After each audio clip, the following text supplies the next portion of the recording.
Another quick post because I have just noticed, just heard, just been notified personally that Dan Andrews has resigned.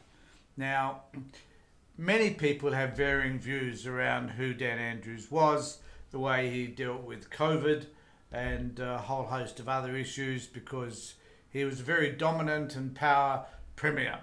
And particularly at this particular point in time, the first thought I had was that Sky News would be salivating about the fact that Dan has resigned. They have various nicknames for him. Dictator Dan is probably the most obvious one from their perspective. But in actual fact, Dan has always delivered for the state of Victoria. That's been indicated over the 13 or so years that he's been Premier, because during that time, his vote, or the vote for the Labor Party, has increased. He's left a mark on Melbourne and Victoria, which cannot be denied. And it is sad to see him go, I think. But his statement in relation to this has been quite clear. He's had enough. And one can't blame him for making a decision to leave at this particular point in time. I guess one of the things that I would be concerned about would be whether or not he's leaving because of the external pressures that have been placed on him through commentators, the Australian newspaper, Murdoch Press in particular, and Sky News, of course. So whether they have influenced him, I would doubt, because I don't think Dan's really listened to those people in the past who really cared about them. But he wants to move on with his life, which is fair enough. As a person who's recently retired from the sort of work I've been doing, I understand what that is like. So I'm just going to play for you a bit, the beginning bit of Dan's resignation. And I'd like to hear from you. If you've got a comment to make about any of this, I'd certainly like to hear what you have to say. Some of you will love Dan, many of you will probably hate him. So be it. The man is gone, and whether or not he's left a legacy worth noting is really up to history to be able to determine.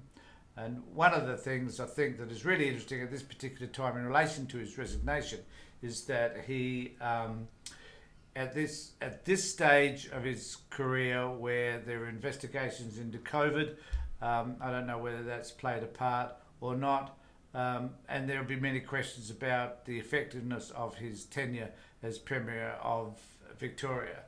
That, again, will be for the commentators to comment on, but it'll be interesting now that Dan's gone as to how they view Victorian politics as a result of him leaving.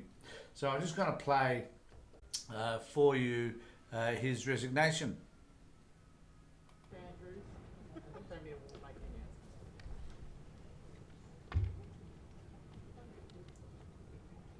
Are you all? Yes, I am. Cool. You're all good. Beautiful day. Okay, you guys right to go? Well, thanks very much for being here at short notice.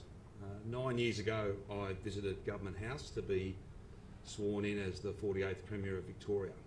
It has been the honour and privilege of my life. On 3 occasions, Victorians have endorsed me and my team in record terms. I'm very proud of that, and I'm very grateful for that.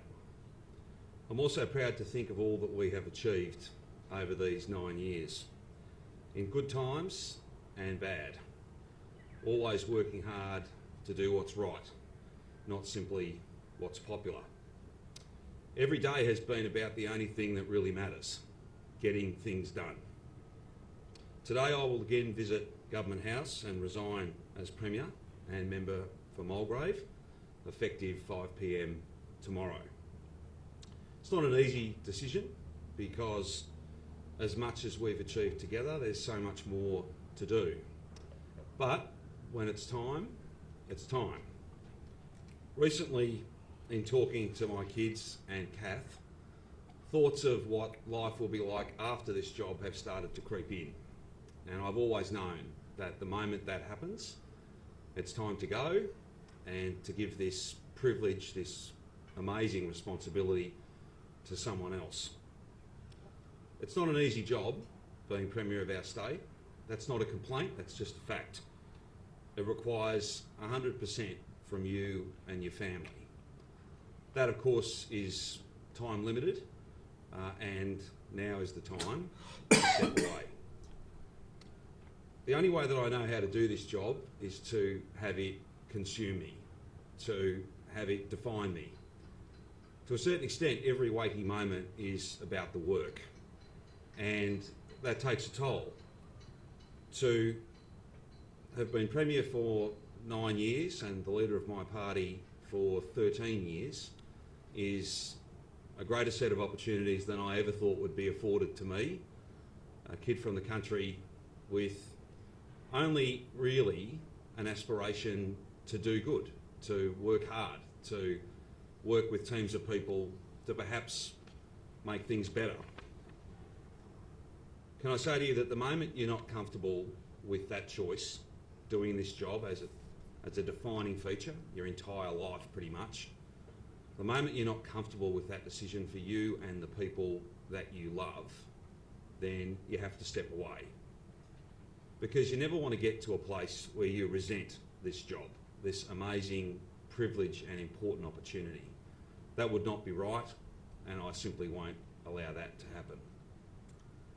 As you well know, public life is about subjecting yourself to the judgment of others, and it will be for others to judge my time in Parliament and my years of leadership. However, I leave knowing that the housing sector, one of the most profound shake-ups in one of the most important policy areas, will guarantee that Victorians across the state have somewhere to call home. After all, what can be more important than that?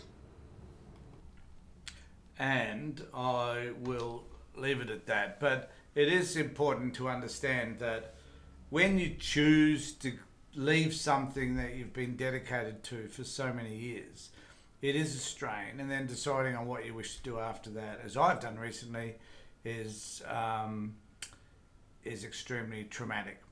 And I can only say that I wish Dan Andrews all the best in the future, and I'm curious, and I'm going to keep you posted about what Sky News and the right-wing media, the Murdoch press in particular, have to say about Dan's leaving. It's a bit of a shock. No one saw it coming, I don't think. But this man is a very considered individual who is there to make sure, to ensure, I guess, that the people that he cares about the most are cared for, as well as himself.